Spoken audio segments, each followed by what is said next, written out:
Bismillahirrahmanirrahim. Assalamualaikum warahmatullahi wabarakatuh. Alhamdulillah, wassalatu wassalamu ala rasulillah wa ala alihi wa sahbihi wa mawalah amma ba'du. Qala mu'alib Kasyifatus saja Syarah Safinatun Najah.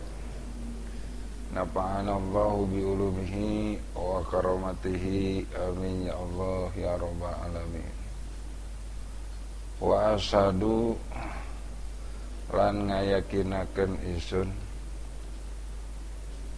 Syarah Safinah Kasyifah masih halaman pertama, Muqaddimah, masih Muqaddimah.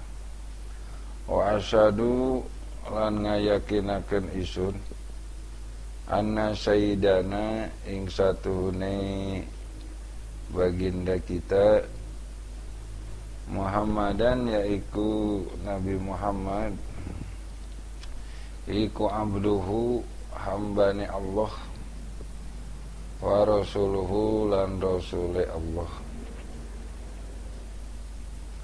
Abdul makhlukati tur iku dadi paling utama-utamane piro-piro makhluk. Sholat moga-moga paring rahmat sapa Allahu Allah ay al-makrunatan bi takdim ya. Wassalama lan moga-moga mauhi hormat gitu. Ay alaik ya Allah yang lain ngatasi Sayyidina, rujuk domirnya ke Sayyidina ya. Ke Muhammadnya bisa. Wa ala alihi lan ingatase keluargane Sayyidina Muhammad, wa ashabihi lan pira-pira sahabate Nabi Muhammad. Al-anjum min nairati kang dadi lintang, kang dadi pira-pira lintang kang madani, jadi bintang-bintang yang menerangi. Salatan kalawan rahmat, wassalaman lan hormat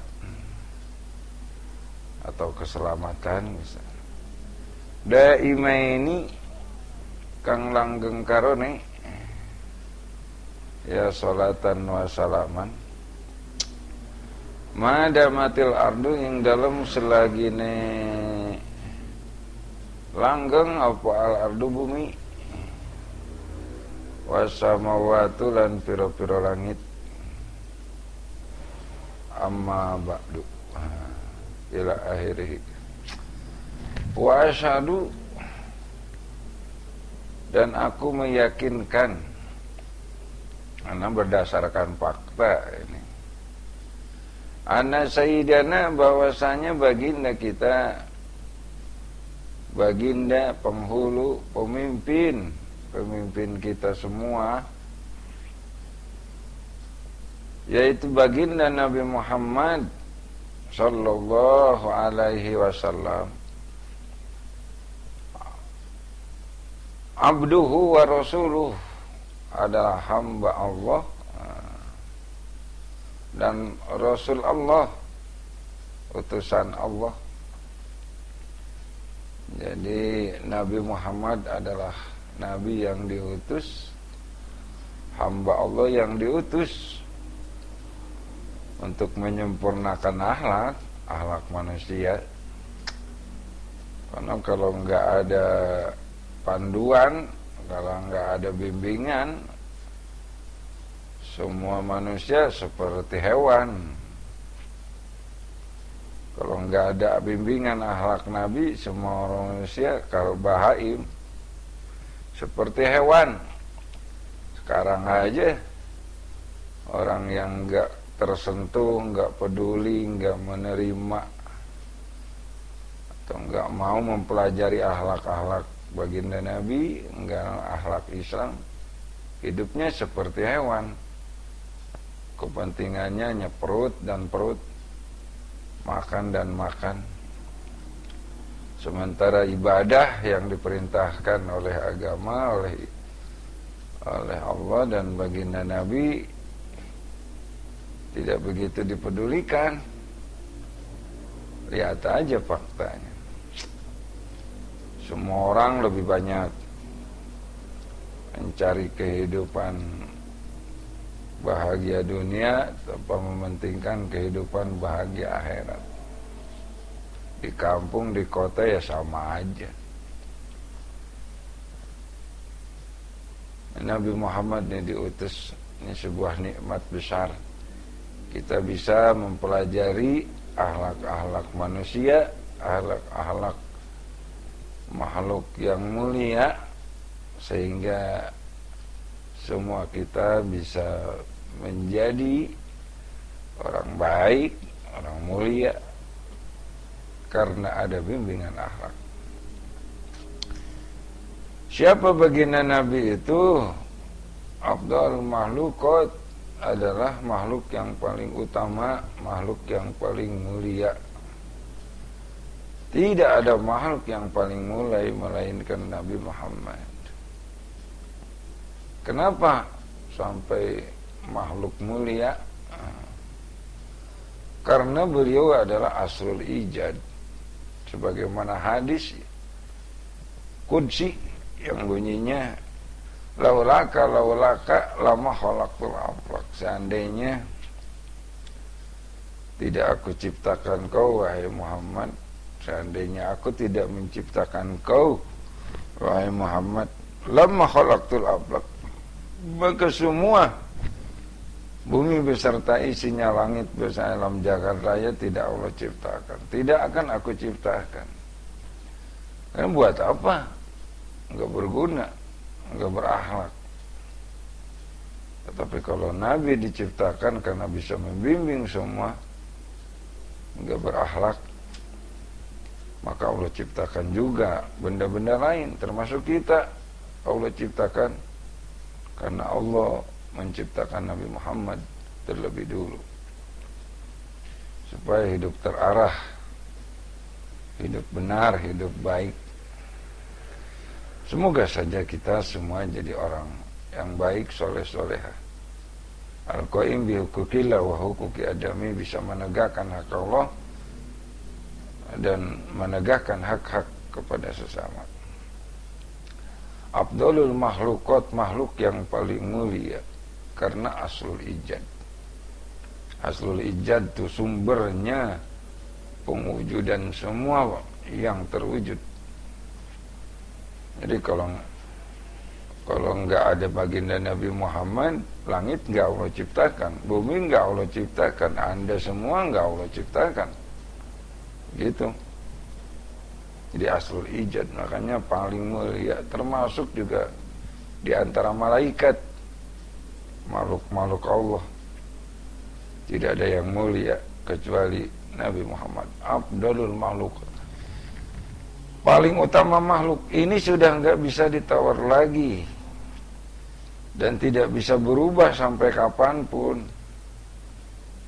Jangan pernah kita punya anggapan ada makhluk yang lebih mulia selain Nabi Muhammad. Karena ini akidah, akidah yang tidak bisa diragukan lagi, yang tidak bisa dirubah lagi, bahwa Nabi Muhammad adalah Nabi yang paling utama, makhluk yang paling mulia, Abdulul makhlukot. Berbahagialah kita bisa mengikuti, kita bisa mengenal dikit sedikit pelajaran-pelajaran yang disampaikan oleh makhluk yang paling utama ini. Bersyukurlah kepada Allah. Sallallahu wasallam alaihi, semoga Allah mengucurkan rahmat, kasih sayang, wasallam dan kehormatan mengucurkan kasih sayang bukan berarti Allah tidak sayang kepada Nabi Muhammad, tetapi maksudnya terus-menerus mengucurkan kasih sayang, yang kasih sayang ini setiap waktu itu berbeda. Kasih sayang jam ini dengan kasih sayang jam berikut itu berbeda. Beda-beda waktu, sekalipun bentuk kasih sayangnya sama. Makanya ini kasih sayang Allah semoga dikucurkan kepada baginda Nabi Muhammad sampai akhir zaman, sampai hari kiamat. Jadi tidak lepas, terus-menerus dikucurkan kasih sayang. Apa gunanya kita berdoa memohon kasih sayang kepada Allah, kepada Nabi Muhammad? Oh, kalau orang siapapun dia, apalagi Rasul, ketika Allah terus-menerus mengucurkan kasih sayangnya, maka kasih sayang itu akan meluber. Maka kasih sayang itu akan menyebar kepada orang-orang yang di dekatnya, termasuk orang yang mendoakannya. Jadi mendoakan semoga Rasul mendapatkan atau dikucurkan kasih sayang itu seolah-olah memohon dikucurkan juga kepada diri kita sendiri, karena semakin penuh nanti semakin meluas kasih sayang Allah itu. Wassalama, dan semoga Allah mengucurkan kehormatan. Jadi Allah tuh terus-menerus dimohonkan untuk selalu memberikan kehormatan atau memberikan keselamatan. Kalau kehormatan laik yang layak kepada Nabi Muhammad. Gak sama penghormatan Allah kepada Nabi dengan penghormatan Allah kepada kita. Termasuk juga kita seandainya menghormati gubernur dengan menghormati bupati, dengan menghormati RT, ketika kita kedatangan bupati, RT, beda cara penghormatan kita. Pasti lebih megah menghormati kedatangan bupati, presiden, atau orang-orang besar lainnya dibanding kedatangan RT, karena jabatannya yang tinggi. Ini juga karena jabatannya adalah makhluk paling mulia, penghormatannya harus yang seideal, harus yang layak kepada Nabi Muhammad SAW. Jadi enggak sama penghormatannya dengan makhluk lain. Wassalamu alaik, memohon kehormatan kepada Allah disampaikan kepada Nabi Muhammad itu memang yang layak, yang pantas. Wa ala alihi, kasih sayang dan penghormatan ini juga semoga disampaikan kepada keluarga Nabi. Lapad Ali menurut ilmu bilaga disebut Tauriyatul Islam, Tauriyatul Iham, malahum makna qarib wa makna ba'id. Setiap lapad yang punya kandungan makna sempit dan makna luas disebut Tauriyatul Iham. Tauriyah gitu. Jadi bisa kedua-duanya makna itu digunakan. Mana keluarga, mana sempitnya adalah qaribun Nabi min Bani Hashim wa Bani Muthalib. Kerabat Nabi dari sisi biologis, keturunan Bani Hashim dan Bani Muthalib, itu keluarga. Keluarga besarnya, keluarga makna luasnya adalah kullu mu'min taqin walau asyan. Tiap orang yang bertakwa sekalipun pernah atau sedang melakukan dosa, selama tidak menghalalkan dosa, masih iman, masih ada iman gitu, itu adalah keluarga Nabi dimanapun kapanpun.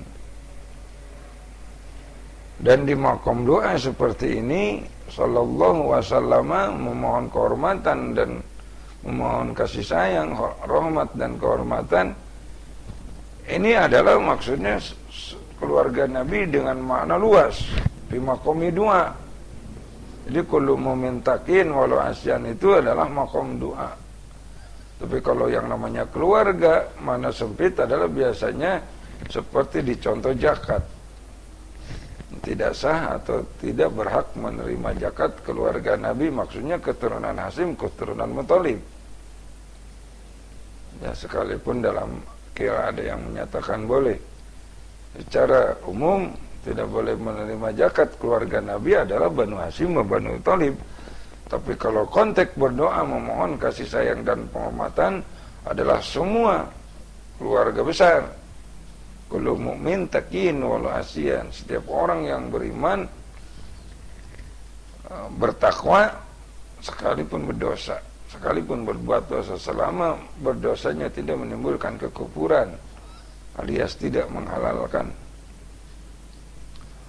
Washabi, dan semoga rahmat salam disampaikan kepada sahabat Nabi, yaitu orang-orang yang beriman dan pernah melihat baginda Nabi, sekalipun hanya sebentar, sekalipun masih kecil, usianya masih muda, pernah bersama Nabi, itu sahabat. Ketika makna luas dari sahabat digunakan, yaitu sebagaimana sabda Nabi, manjarani ba'da wafati faka'anna manjarani qabla mamati, qabla wafati. Siapa yang jarah ke makomku setelah aku wafat, maka sama dengan atau seolah-olah jarah bertemu aku sebelum aku wafat. Jadi orang yang pernah berziarah ke makam Nabi itu sahabat juga, berlandasan dengan hadis itu, ya, sahabat juga. Ya, kalau sahabat jangan pelit. Kalau udah jadi sahabat Nabi, ibadah jangan belang bentong dah. Ibadah jangan dikit, harus banyak. Ibadah harus lebih rajin. Ya, sahabat Nabi, sahabat Rasul. Nah, ini ngaji malah berhenti, udah jadi sahabat. Bukan malah banyak ibadah, bahkan malah udah jadi sahabat, ibadah malah berkurang. Nah, mestinya luar biasa ibadahnya para sahabat, sahabat Nabi. Mudah-mudahan semua menjadi gelar sahabat Nabi, sekalipun berziarah ke makam Rasul setelah Rasul wafat. Ini sahabat juga. Siapa sahabat itu? Al-anju min nairat, laksana bintang-bintang yang menerangi. Karena berdasarkan hadis bahwa sahabat itu adalah petunjuk, bisa mengacu rujukan hukum kepada sahabat. Kata Nabi, ashabi kan nujum ihtadaitum. Sahabatku adalah laksana bintang. Apa itu bintang? Bintang bisa jadi acuan untuk petunjuk kemana melangkah. Ada bintang Virgo, sudah sekolah masih bodoh. Bintang Aries, suka mikir yang ngeres.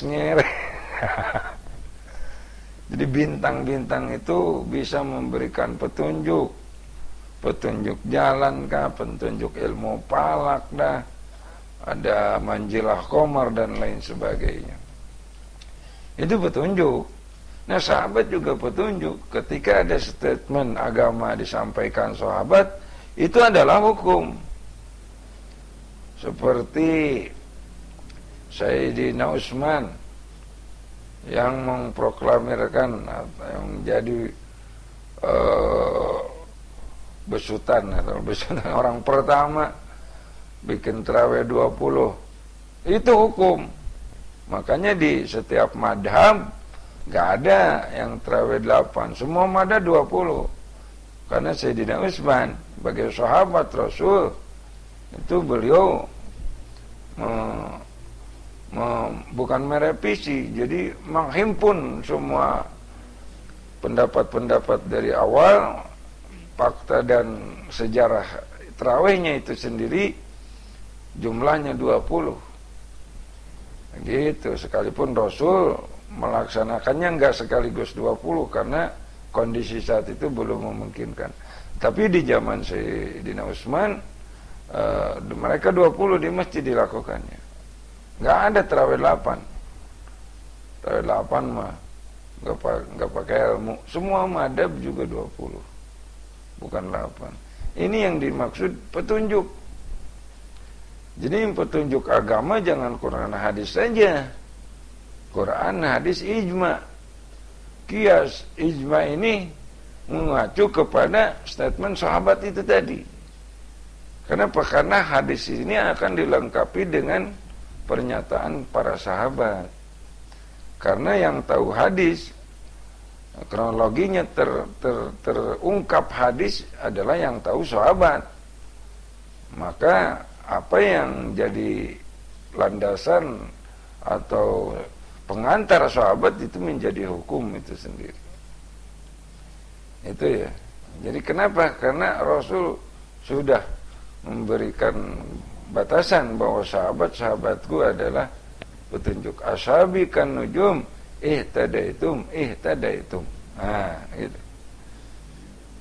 Salatan wa salaman, semoga rahmat dan kasih sayang Allah, kehormatan dan keselamatan Allah daimaini tetap langgeng, terus menerus, madamatil ardi wasamawat, selama bumi, selama langit masih kekal, belum hari kiamat, belum terjadi kiamat.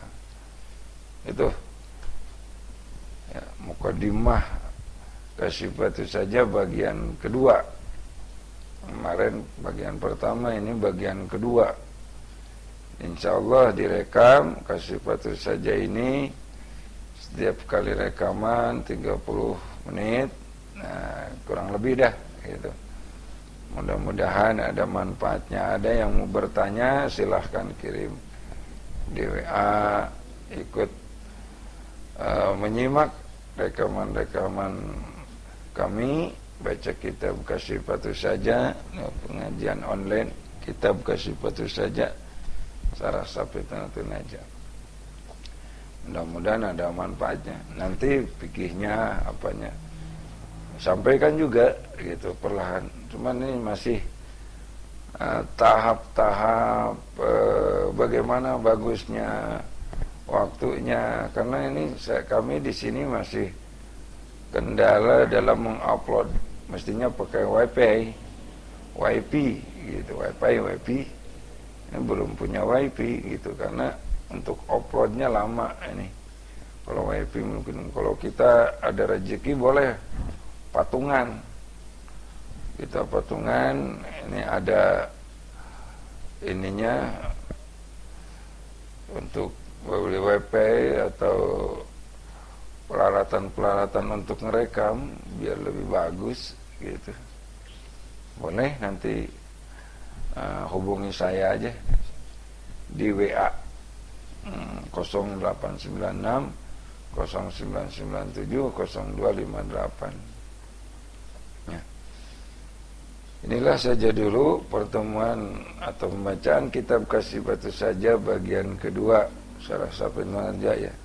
Insyaallah bagian ketiga kita bersambung. Assalamualaikum warahmatullahi wabarakatuh.